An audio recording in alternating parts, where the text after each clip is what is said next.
시청자 여러분 안녕하십니까? 시사토론텐 정병준입니다. 여러분 혹시 김재순이라는 이름을 기억하십니까?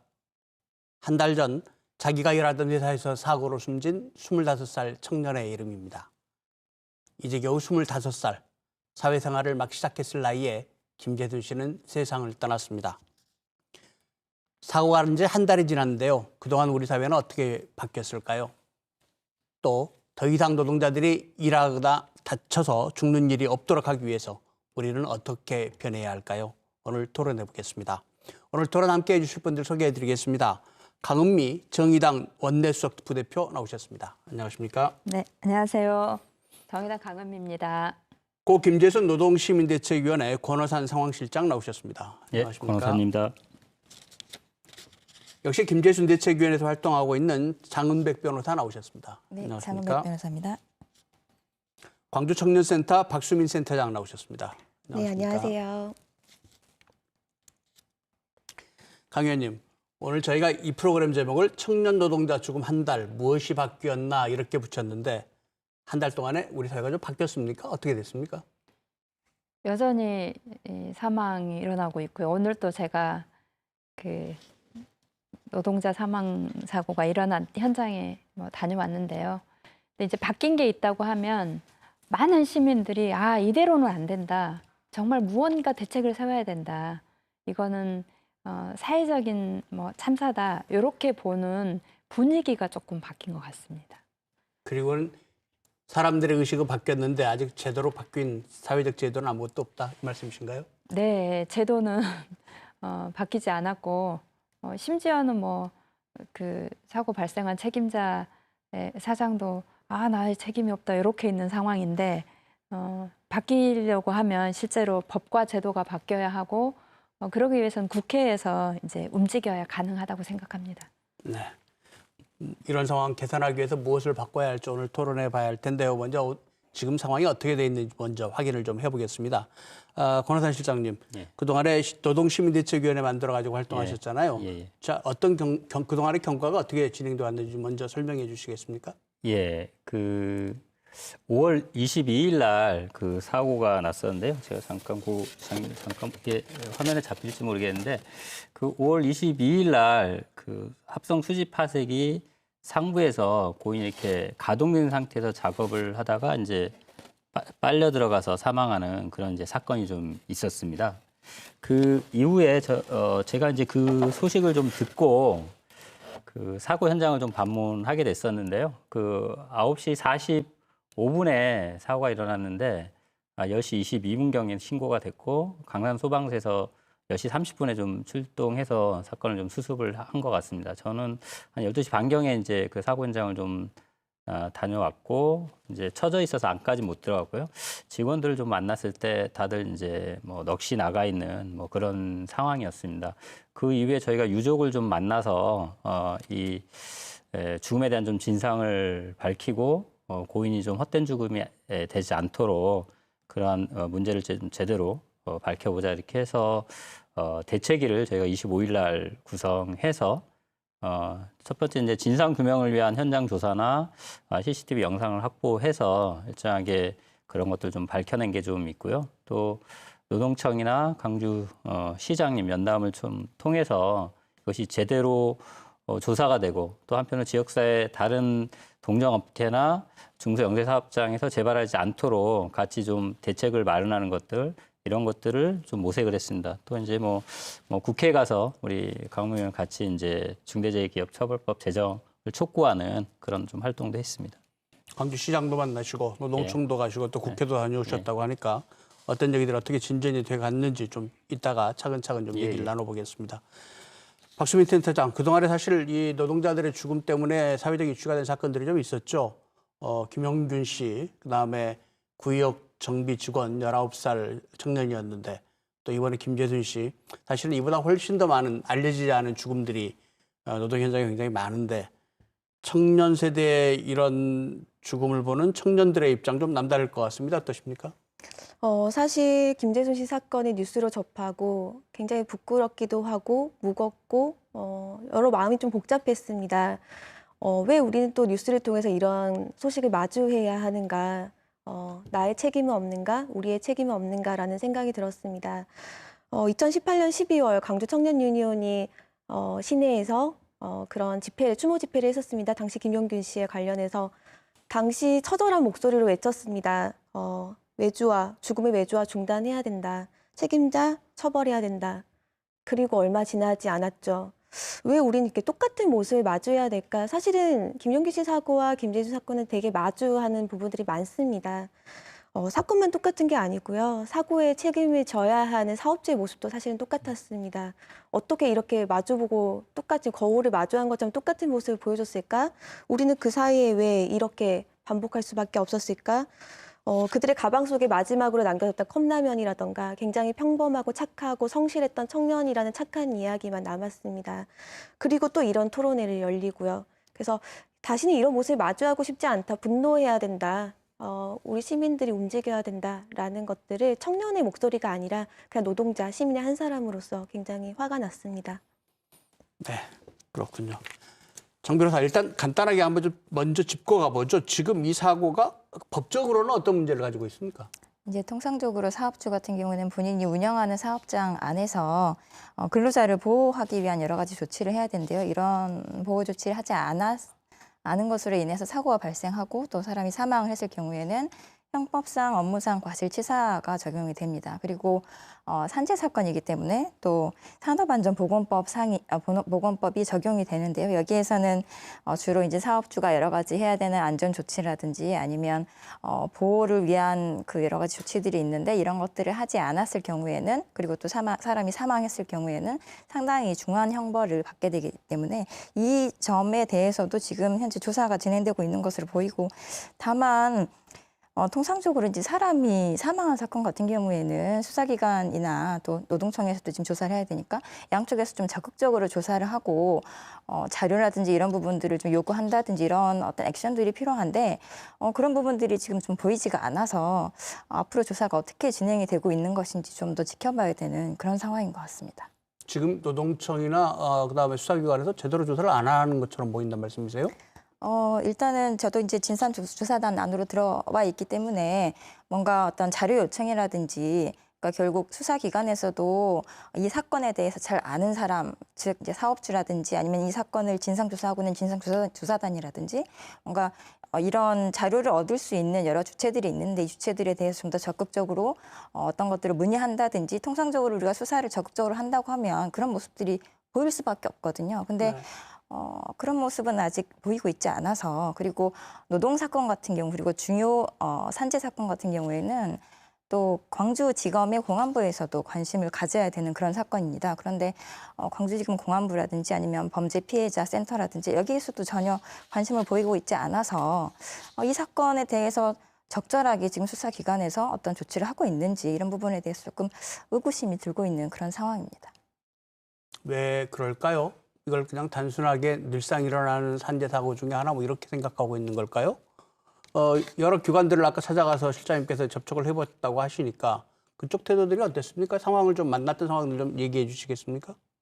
그래서 저희가 이제 강주 노동청장님은 이제 2차례 정도 저희가 만나서 몇 가지 좀 요구를 한 바가 있습니다. 일단은 대책위하고 공동 조사를 좀 했으면 좋겠다.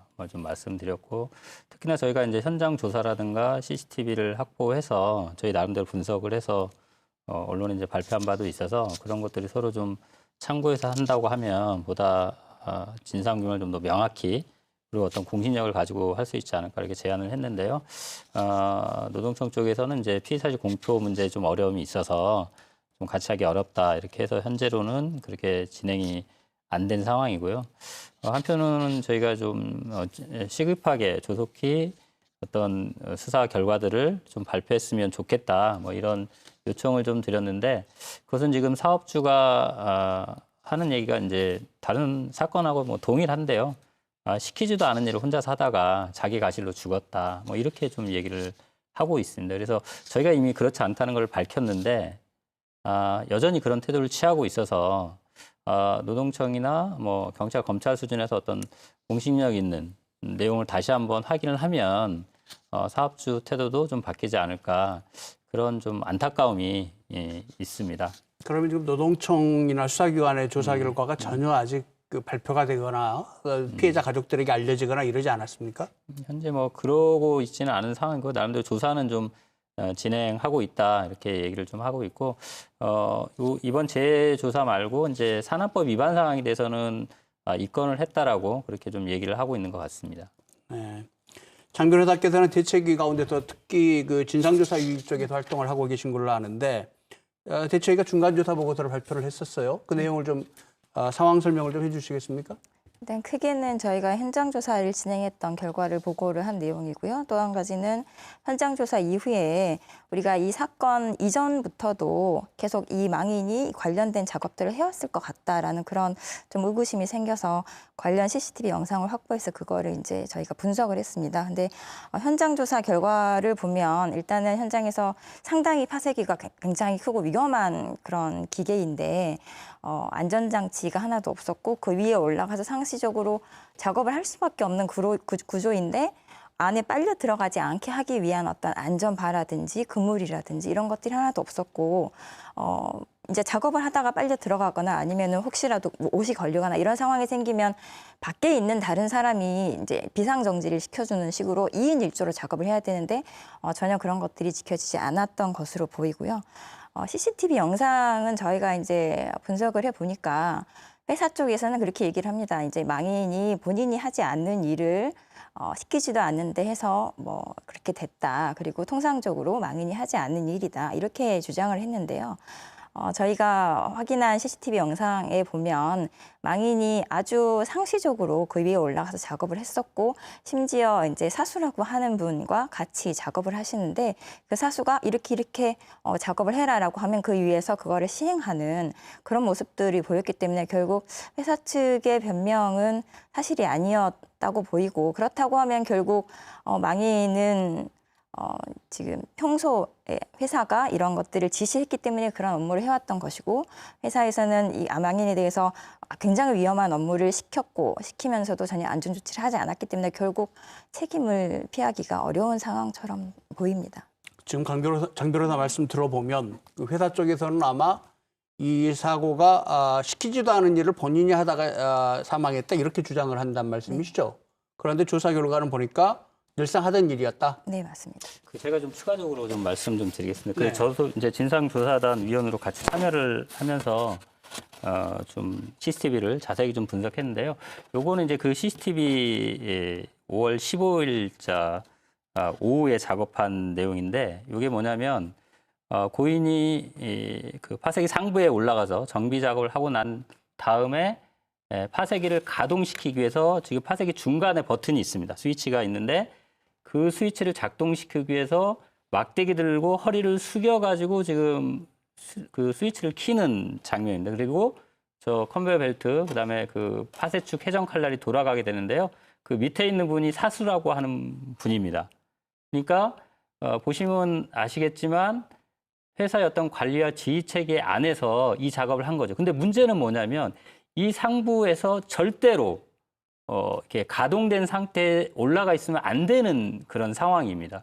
근데 이런 작업을 상시적으로 그렇게 해왔다는 겁니다. 이게 가장 큰 문제였습니다. 더구나 고인은 심한 지적 장애인이었습니다. 물론 일반인도 이렇게 하면 안 되지만 지적 장애인들 같은 경우 특별한 부분에 있어서 인지 능력이 떨어지는 부분이 있다라고 합니다. 가령 이제 위험에 대한 인지 능력이 일반인보다 떨어질 수 있다는 거죠. 고인이 중장비 자격증을 가지고 있고 굴착기나 지게차나 내지는 이제 글라이딩 작업을 굉장히 능수능란하게 잘 하고는 있었습니다. 저희가 CCTV 영상을 분석했을 때. 그렇지만 이렇게 위험 작업에 이렇게 지적 장애인을 단독으로 작업시키는 것은 이게 허용될 수 없는 사안이고요. 더군다나 아까 말씀드렸듯이 상부에서 가동된 상태에서 올라가 있어도 안 되고 올라가서도 안 되는 그런 작업을 상시적으로 회사의 어떤 관리와 지휘 체계에서 해왔다는 게 가장 큰 문제로 보입니다. 일반적으로 이제 제가 공장에서 10년, 11년 일해봐서 알지만 특히 기계를 다루는 일과 관련해서는 작업자가 평소에 했던 일이거나 또는 늘 그 업무가 아닌 일들을 본인이 시키지도 않았는데 하기는 거의 불가능합니다. 그래서 실제 시키지도 않았는데 했다는 것도 전혀 그 말이 맞지 않고요. 저 뭐 사진에서 보듯이 실제로는 일상적으로 한 업무라고 분명히 보이거든요. 저희가 일주일치 영상을 이제 확보해서 분석을 했는데 거의 매일 고인이 저런 정비 작업, 왜냐하면 수시로 걸렸기 때문에 이게 오래된 장비이기도 해서 정비 작업과 정비 끝난 이후에는 이제 가동시키는 것을 고인이 해왔습니다. 근데 산업안전보건법상 이것은 사수라는 그 작업 책임자가 그 스위치 어떤 열쇠를 제어판 열쇠를 가지고 관리를 해야 되고 본인이 그것을 직접 진행을 해야 되는 그런 내용입니다. 하지만 사수가 있을 때도 그렇고 사수가 부재 중일 때도 그렇고 고인이 혼자 작업하거나 같이 작업하거나 그렇게 해왔다는 거죠. 그래서 이것은 전적으로 사측의 어떤 책임이라고 할 수밖에 없는 상황인데 어쨌든 사업주가 해서 인정하지 않고 있어서 굉장히 안타깝습니다. 그러니까 결국은 이거 현재 사고가 난 현장이 통상적으로 그 기계 위에 상당히 위험한 기계인 것 같은데 올라가서는 안 될 지점에 계속해서 올라가서 작업을 하다가 이런 사고가 났다. 지금 이 말씀을 하고 계신 그렇죠. 거죠. 그 위에서 가동을 시키거나 내지는 네. 가동된 상태에서 올라가면 절대 안 되는 그런 작업이고 공간입니다. 그런데 근데 일상적으로 일상적으로 그렇게 해왔다는 겁니다. 진행이 돼 왔다. 예. 그렇군요. 결국은 근데 사실 이 작업장이 6년 전에 비슷한 사고가 있었던 그런 작업장이라고요? 예. 2014년 1월 16일 날 이번에 사고는 수지 파색에서 났지만 그 당시에는 목재 파색이 컨베이어 벨트에 이제 어떤 그 회전축에 옷이 말려가지고 질식사한 그런 사고가 있었습니다. 그 당시에 그 안전 진단을 내렸고 안전 진단 보고서 나왔고 개선 조치도 했다라고 했습니다. 그럼에도 불구하고 비슷한 사고가 다시 일어난 것입니다. 사실은 우리 지역은 그렇게 대기업이 많지도 않고 이런 중소 영세 사업장이 많은 그런 곳인데 이렇게 한 번 사고가 난 데서 다시 사고가 나도록 아무 조치가 없다면 이거 참 걱정이 아닐 수 없는데 산업 현장의 안전 어떻게 봐야 될까요? 네.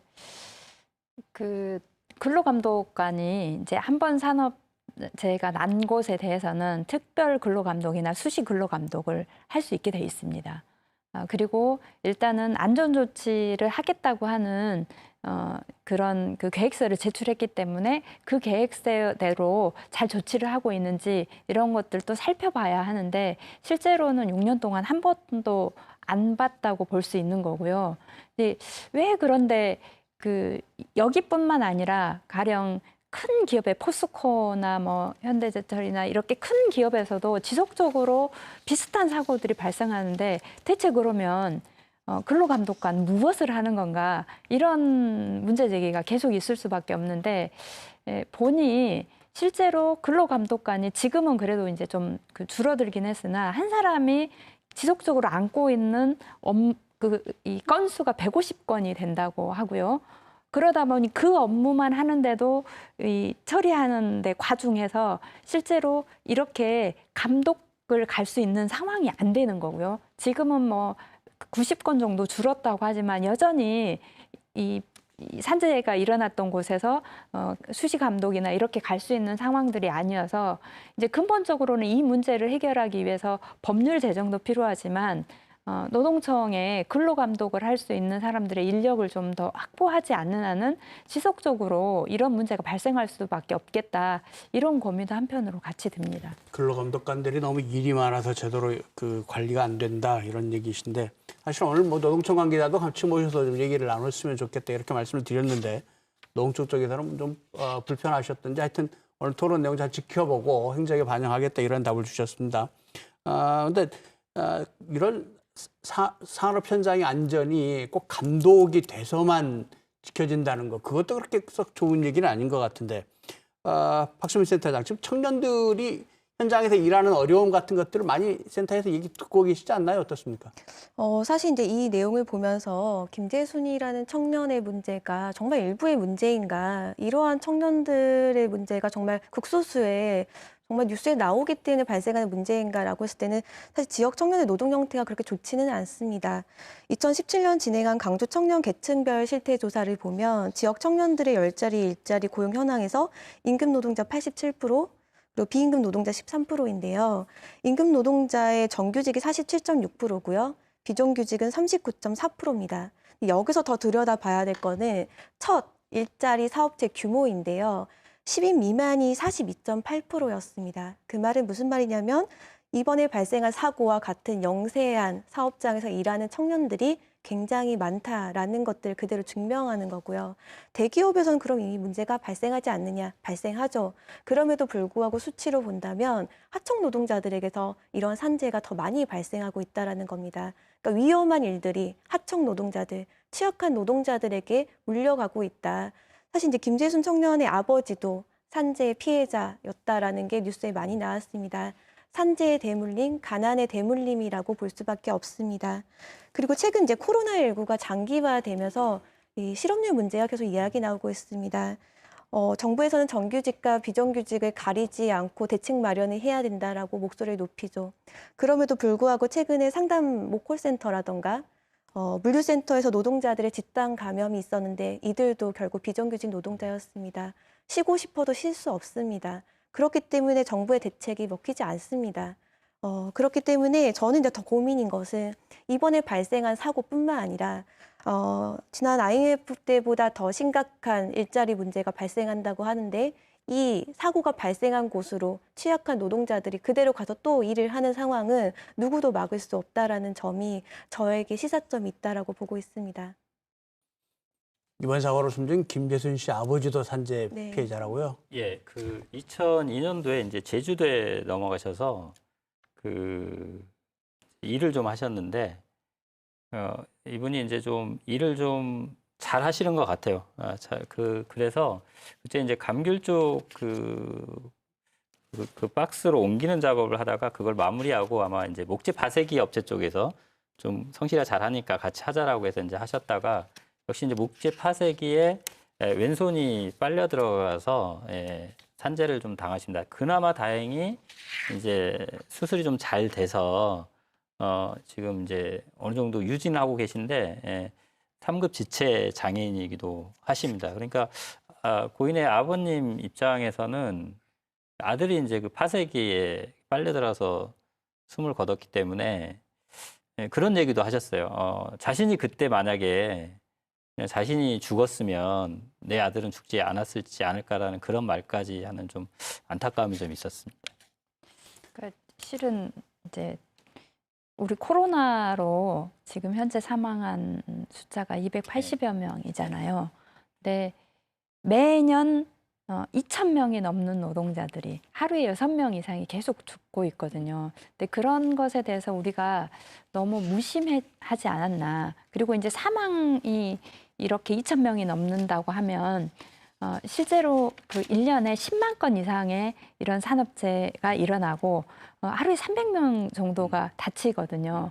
그러면 이 김재순 씨 아버지처럼 실제로는 다양한 방식으로 재해를 입어서 이제 그 장애를 입고 살아가는 노동자들도 정말 많다는 생각이 들어요. 그래서 이제 보면 한국이 10년 넘게 OECD 국가 중에 산재 사망률이 1위거든요. 그리고 일반 그 EU보다 5배나 더 높은 수치예요. 그럼에도 불구하고 이것이 나아지지 않는 이유가 뭘까라고 보면 이제 결국은 근본적으로 산재가 일어나도 불법을 저질러서 생기는 이익보다 이 불법 때문에 나중에 뭐 사망이나 또는 산재가 일어나더라도 본인이 처벌을 받는 건 아주 솜방망이이기 때문에 그 이익에 더 쫓아가게 되는 거죠. 그래서 결국은 이 사망이 줄어들지 않고 심지어 그 2008년에 이천에 화재 참사 일어났던 거기는 40분이 사망을 하셨는데 사업주가 겨우 2천만 원 벌금 물었거든요. 한 사람당 목숨값이 50만 원 정도밖에 안 되는 거고 지난 10년간 그 사업주가 산안법 위반으로 낸 벌금의 평균액이 400만 원 정도밖에 안 되거든요.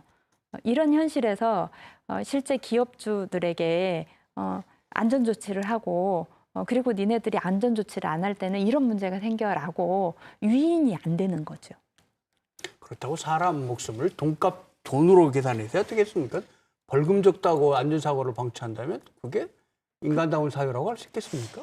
이미 이미 이 신자유주의가 되면서 어떻게 보면 그렇게 되고 있죠. 가령 우리가 그 요즘 TV에 살인 사건 일어나면 그 정말 많이 방송도 해주고 그리고 이후에 진행되는 상황들도 한참 지났는데도 계속 보여주고 그리고 그 사람이 어떻게 처벌받아야 되는지도 보여주잖아요. 그동안에 산재 사망 사고가 일어났을 때 실제로 언론에 과연 첫날 난 하루 말고 나온 적이 있었는지 그리고 정말 그 사람이 어떻게 처벌받았는지를 이후에 사회에서 계속 관심을 가졌는지를 보면 알 수 있습니다. 정말 관심을 갖지 않거든요. 근데 가령 이 살인한 그 사람이 나는 이 정도가 아니니까 나한테 이런 처벌을 하지 마라 이렇게 한다고 해서 그 처벌을 약화시키는 건 아니잖아요.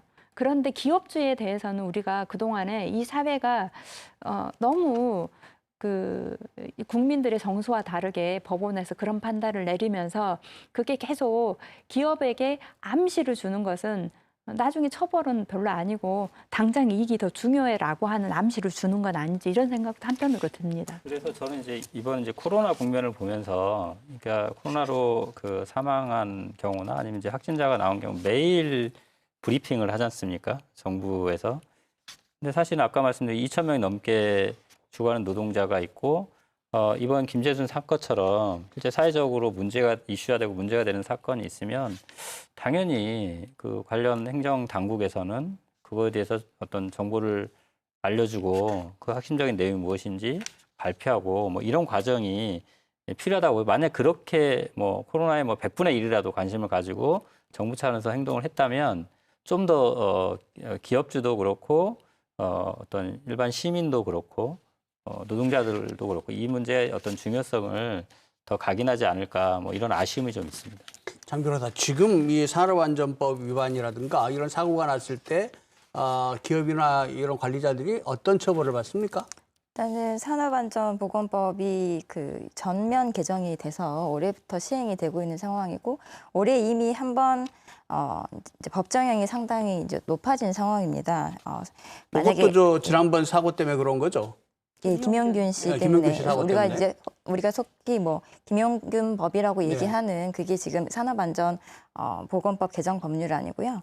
여기에서는 지금 안전조치 미이행으로 인해서 사고가 발생해서 만약에 사망자가 발생했을 경우에는 사업주에게 7년 이상의 징역 그리고 1억 원 이상의 벌금 이하의 벌금 이런 것들을 할 수 있도록 하는데 사실 이제 이 조항이 좀 한계가 있습니다. 첫 번째는 법정형에 하한이 없기 때문에 7년 이하의 징역이라고 하면 1월 이상으로 할 수 있는 부분이고 집행유예도 충분히 가능한 부분이고 1억 원 이하의 벌금을 병과할 수 있다고 하는데 1억 원 이하의 벌금을 이제 준다고 해도 여태까지 벌금을 줬던 쭉 통계라든지 이런 것들 보면 아까 의원님이 얘기하셨지만 평균 사업주에게 한 420만 원 정도, 그다음에 법인은 벌금이 448만 원 정도 이 정도 평균이 나와 있었거든요. 그래서 결국은 지금 법정형이 상향이 되어 있긴 하지만 과연 이런 것들이 실효성이 있는 방안인지 그래서 우리가 제재를 한다고 하면 세 분야로 나눠서 할 수 있는 거예요. 현장 관리자에게 처벌을 하는 거, 그리고 사업주에게 처벌을 하는 거, 그리고 법인 자체에 타격을 주는 이런 세 가지 방식으로 제재를 가할 수 있는데 지금까지는 사업주에게만 제재를 하는 이런 단계까지 와 있고 지금 새로 이제 개정안이 이제 우리 의원님께서 발의를 하셨는데 이 발안의 핵심은 어떻게 보면은 법인에게 가장 큰 타격을 줌으로써 안전을 도외시했을 경우에는 이윤도 추구할 수 없다. 우리가 작은 이익을 추구하기 위해서 안전을 도외시했을 경우에 엄청나게 큰 이익의 손해를 볼 수 있다. 이런 것들을 확실하게 만드는 이런 개정안이 필요한 것이고 그런 의미에서는 현재 우리 강 의원님께서 얘기하시는 개정안이 상당한 의미가 있는 상황입니다. 박수민 센터장, 아까 그 젊은 청년들의 노동 현장에 대한 걱정거리 많이 얘기하셨는데 이번에 개정돼서 올해부터 시행되고 있는 김용균법이라고 하는 산업재해법이죠. 어떻게 평가하세요?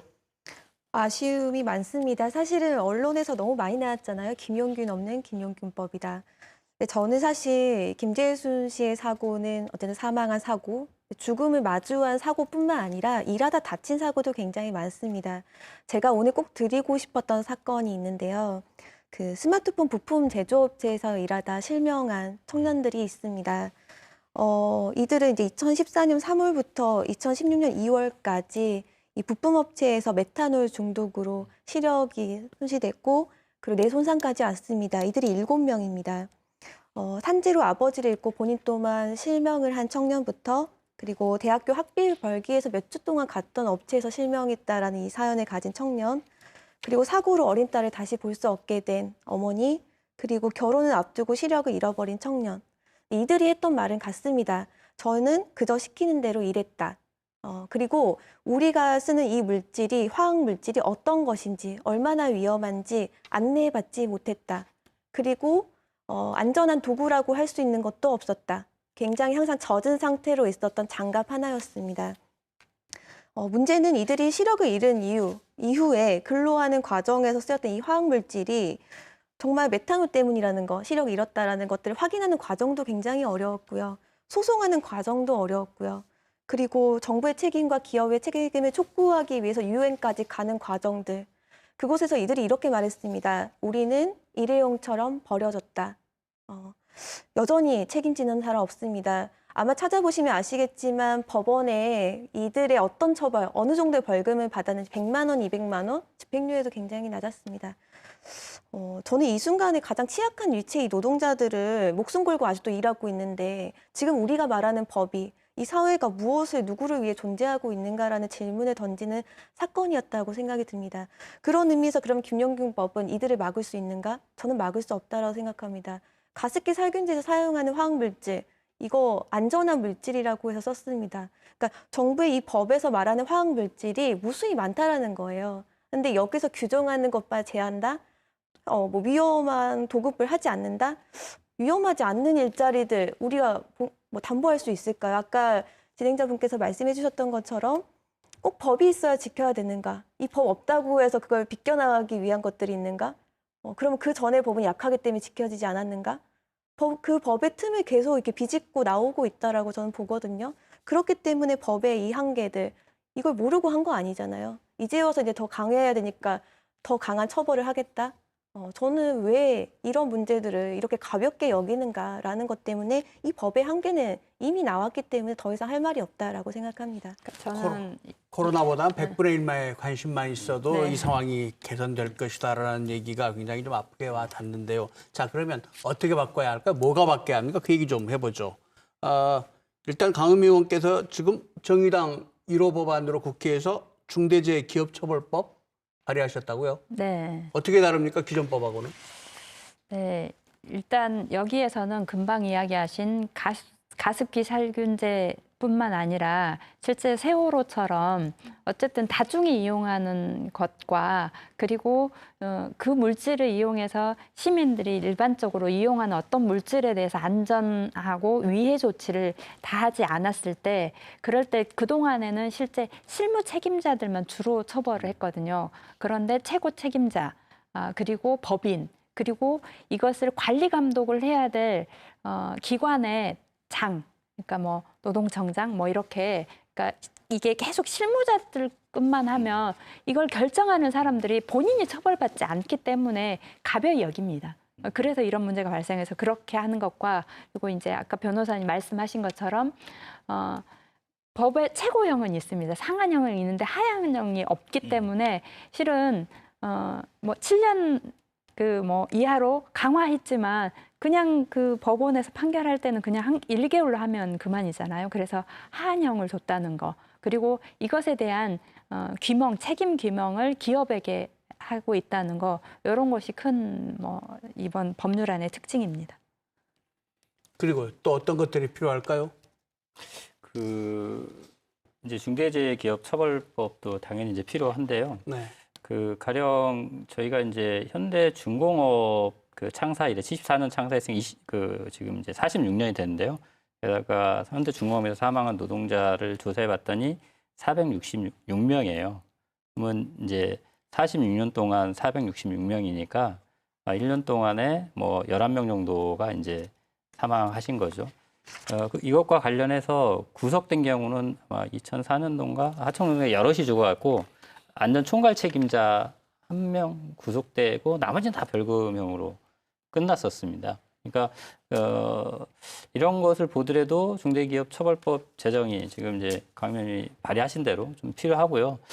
또 하나는 김용근 업무 기밀법 얘기를 했는데 위험의 애주화를 실질적으로 하지 못했습니다. 거기에 발전소도 빠지고 뭐 조선소도 빠지고 스크린도 지하철, 철도 이런 거 다 빠졌기 때문에 위험의 외주화 근절을 위한 법 개정도 필요하고요. 또 한편으로는 이 급박한 이게 위험 상황, 그 재해상이 발생했을 때 작업 중지를 현장에 작업하시는 노동자들이 할 수 있도록 보장하는 그런 이제 법 개정도 좀 필요할 것 같습니다. 그리고 무엇보다도 노동자 자신이 그런 안전책에서 참여해서 같이 결정하는 시스템으로 가야지 이것이 행정기관의 관리 감독만으로 다 해결할 수는 없습니다.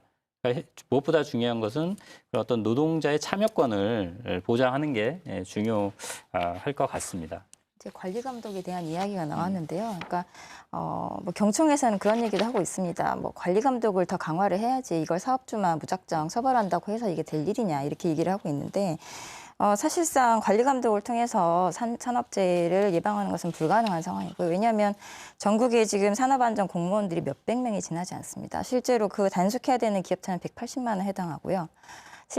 사고가 많이 나고 있는 사업장들 보면 대부분 10명 이하로 고용하고 있는 소규모 기업들이 많고 또 하청을 많이 줘야 되는 어떤 이윤이 많이 나지 않는 그런 어떻게 보면은 구석진 곳에서 오히려 산재가 굉장히 많이 발생을 하고 있는데 관리라든지 이런 규정들을 자세히 들여다보면 공무원이 직접 현장을 조사하고 그다음에 뭐 정기적으로 가서 좀 어떤 이런저런 보고를 받고 이런 규정들은 다 뭐 10인 이상, 50인 이상, 300인 이상 이런 사업장에게만 의무가 주어져 있고 그 이하의 사업장 같은 경우에는 사업장이 그냥 자발적으로 신고를 하면 되는 그런 시스템이거든요. 그러니까 사실 안전의 문제는 오히려 이렇게 구석진 곳에서 더 많이 발생할 수 있는데 그런 부분들은 관리 감독이 오히려 더 되지 않고 있는 그런 점들이 있기 때문에 산업안전보건법이라든지 아니면 중대재해기업처벌법이라든지 이런 것과 별개로 현재 노동부에서는 이제 그런 부분들을 좀 더 자세하게 들여다봐야 되지 않느냐. 그러니까 근로 감독관도 이제 수를 더 많이 늘려야 되겠지만 안전의 문제는 결국 몇인 사업장이냐 이런 거랑은 전혀 관계가 없는 사안이거든요. 광주에서 몇 년 전에 그 하남공단에서 수은 유출 사건이 일어난 적이 있었습니다. 말도 안 되는 사건이었거든요.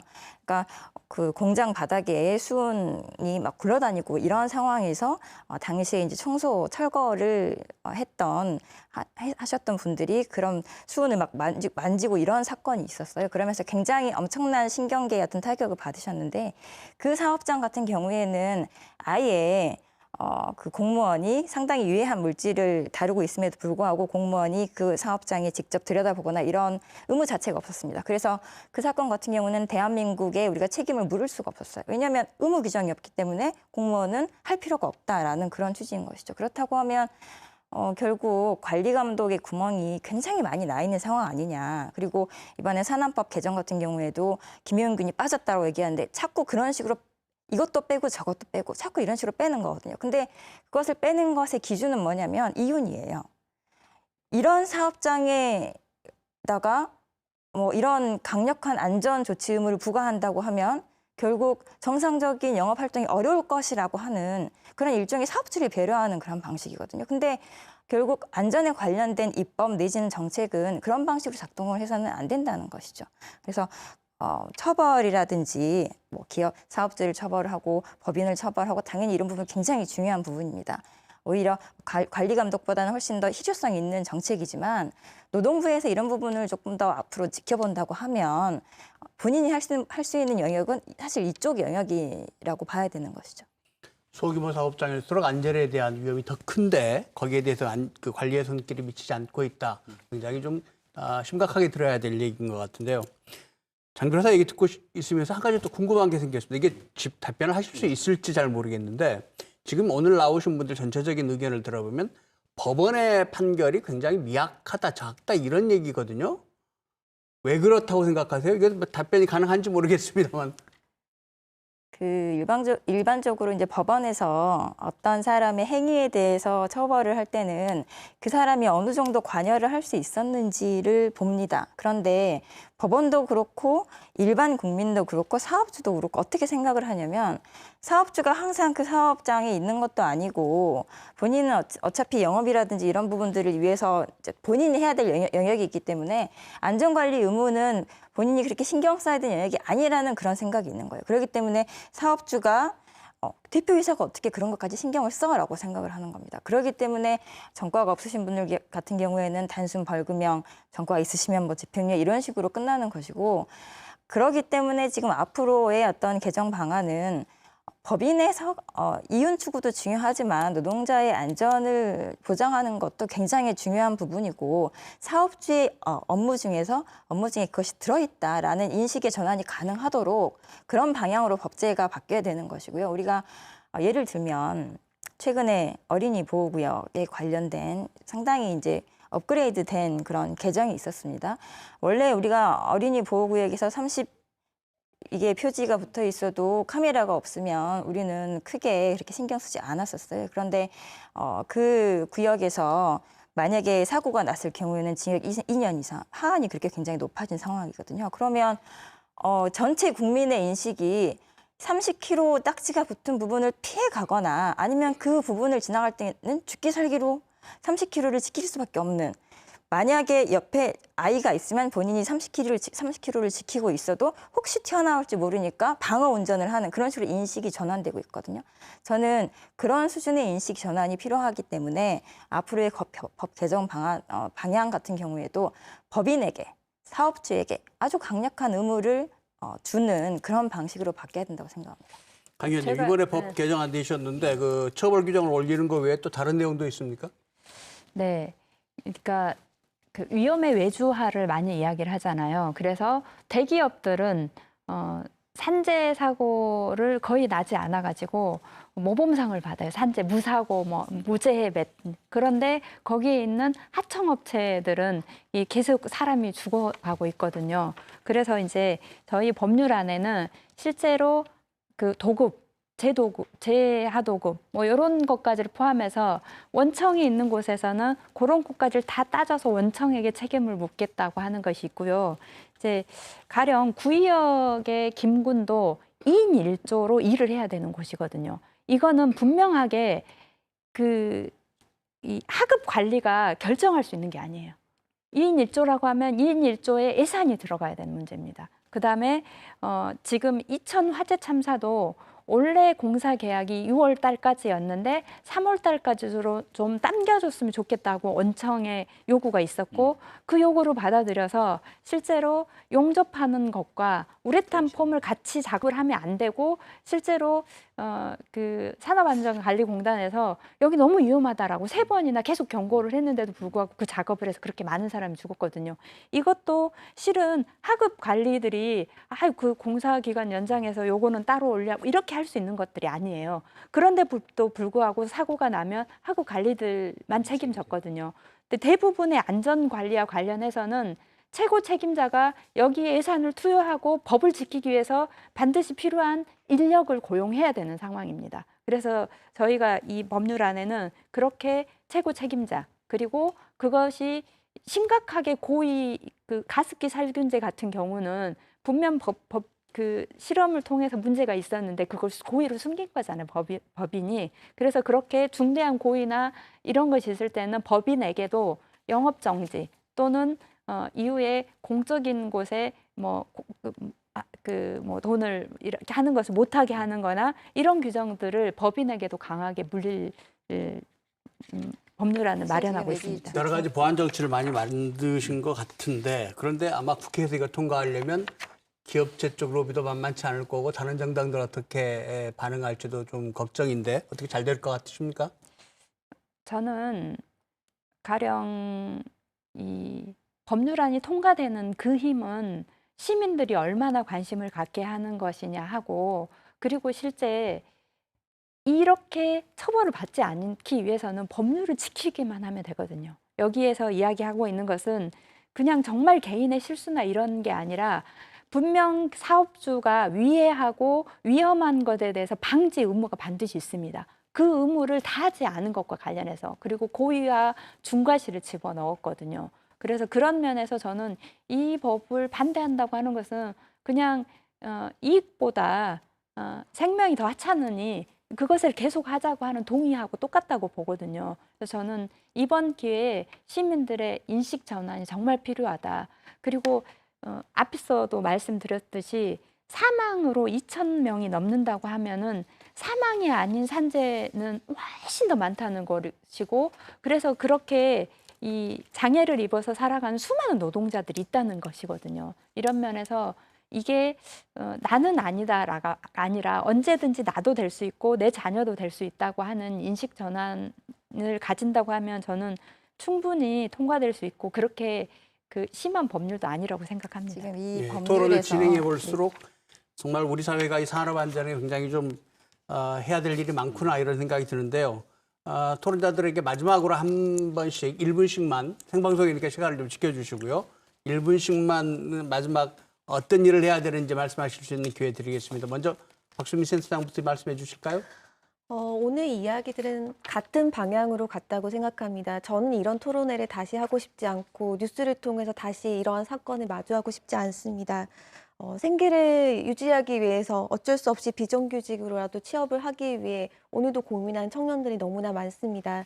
미취업 상태에서 취업 상태로 이직하기 위한 움직이기 위한 정책들만 시행돼야 되는 것이 아니라 안전한 일자리가 우선이라는 것, 그것이 사회가 지금은 보여줘야 될 때라고 생각하고요. 오늘 강은미 의원님께서 적극적으로 해주신다고 해서 그 약속을 믿겠습니다. 네. 네, 정 변호사님. 지금 우리 강은미 의원님께서 중대재해기업처벌법을 발언을 하셨는데 저는 이 법안 중에서 가장 지켜야 되는 부분, 가장 치열하게 다툼이 예고되는 부분은 법인에 대한 부분일 거라고 생각합니다. 왜냐하면 이 법안은 법인에 대한 부분을 사수하지 않으면 전혀 기존의 산안법과 차이점이 없어지기 때문입니다. 사단법에도 사업주를 처벌하는 규정이 있었어요. 있었음에도 불구하고 그런 부분을 여태까지 담보하지 못했던 것이고요. 법인을 처벌하고 법인에 상당한 타격을 주는 것만이 그렇게 하는 것만이 이 산업재해 문제를 도덕의 영역에서 실제 어떤 실리적인 문제로 끌어내릴 수 있는 것이고요. 이런 식으로 기업에게 어떤 현실적인 타격을 주지 않았을 경우에 영원히 이 산업재해 문제는 도덕의 문제, 한 사업주의 양심에 양심에 달려있는 문제가 될 것이고, 그렇기 때문에 이번에 이 법안은 굉장히 중요한 부분이고, 그렇기 때문에 해당 우리 법 조항을 우리 강은미 의원님께서 꼭 사수해 주셨으면 좋겠다라는 그런 바람을 한번 얘기해 봅니다. 네, 권 실장님. 예, 먼저 이 사고가 난 사업주에게 한 말씀 먼저 드리겠습니다. 늘 사업주들은 얘기합니다. 산재 사망 사고가 나면 시키지도 않은 일을 하다가 자기 가실로 죽었다. 똑같은 레파토리인데요. 이미 CCTV 영상 이런 걸 통해서 고인이 평소 해오던 일 이런 것들이 명확히 좀 드러났습니다. 그래서 인정하시고 사죄하고 조속히 좀 유족이 장례를 치를 수 있도록 해주셨으면 좋겠다 말씀드리고요. 이번 사고는 이게 청년 노동자, 또 장애인 노동자, 또 어떤 중소영세사업장 노동자, 또 가난의 산재 대물림, 어떻게 보면 우리 사회 소수자 약자의 문제가 집약된 그런 것이기도 합니다. 그래서 우리 사회가 함께 풀어야 될 숙제가 아닌가. 그래서 이번 계기로 해서 정세균 총리도 중대재해기업처벌법 이런 게 좀 필요하다 말씀을 하셨고, 지역에 있는 민주당 국회의원들도 동의를 좀 하셨습니다. 강면 1호 법안을 만드셨는데 그러한 어떤 사회적인 분위기를 쭉 끌고 가서 이것이 제정돼서 현장에 산업재해 사망자들이 그만큼 좀 줄어들 수 있는 그런 계기가 됐으면 합니다. 네, 강 의원님. 네, 저는 이 법률안은 시민들이 관심 가지는 만큼 제대로 법률안이 만들어질 거라고 생각합니다. 가령 법률안이 만들어지더라도 우리 김용균 없는 김용균 법처럼 정말 김용균의 동료들은 전부 다 지금도 비정규직으로 다 있거든요. 그렇지 않도록 시민들이 많은 관심 가져주시고요. 정말 살기 위해서 일을 합니다. 그런데 오늘 또 집에 돌아오지 못하는 노동자들이 7명, 6명입니다. 정말 일하러 나갔다가 집에 돌아오지 못하는 노동자들, 시민들이 더 이상 없도록 시민들이 관심 가져주시고 반드시 중대재해기업처벌법을 통과시켜서 안전하게 일할 권리, 노동자들도 좀 더 건강하게 일할 권리를 반드시 만들었으면 좋겠습니다. 프로그램 시작하면서 우리 강 의원께서 한 달 동안 바뀐 게 뭐냐 그랬더니 시민들의 관심 있는 게 바뀌었다 이렇게 말씀하셨거든요. 이런 토론회를 비롯해서 많은 노력들이 좀 좋은 결과로 사회적 안전장치를 만드는 결과로 이어졌으면 좋겠습니다. 오늘 함께해 주셔서 고맙습니다. 예. 감사합니다. 지난 한 해 동안 노동사고, 노동 현장에서 사고로 또는 병들어서 죽은 노동자가 2,020명이라고 합니다. 하루에 5명, 평균 5명이 넘습니다. 아직 발달이 더딘 먼 나라 얘기가 아닙니다. 세계 경제 10대 대국이라고 하는 대한민국, 이 나라에서 일어나고 있는 일입니다. 더 이상 노동자들이 일하다가 죽거나 다치는 일이 없도록 사회적 안전장치들을 서둘러 마련해야겠습니다. 시사토론 10 오늘 순서 여기서 마치겠습니다. 다음 주 화요일 이 시간에 다시 뵙겠습니다. 안녕히 계십시오.